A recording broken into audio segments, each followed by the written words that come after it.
చూసుకున్నట్లయితే విజయవాడ రూరల్ మండలం విజయవాడను ఈ రోజు తెల్లవారుజామున భారీ అగ్ని ప్రమాదం చోటు చేసుకుంది.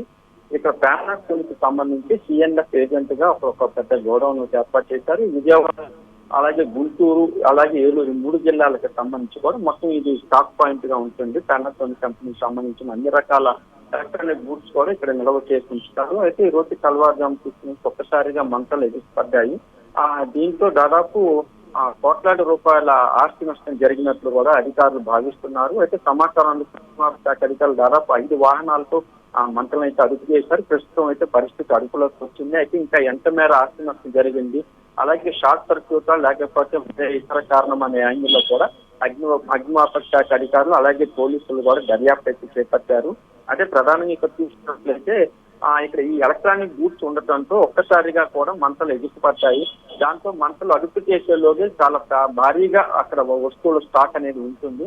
కోట్లాది రూపాయలు దాదాపు అయితే ప్రాథమిక అంచనా ప్రకారం 2 నుంచి 3 కోట్ల రూపాయల పైబడి కూడా స్టాక్ అదుపుకి ఆవుతున్నట్టు కూడా తెలుస్తోంది.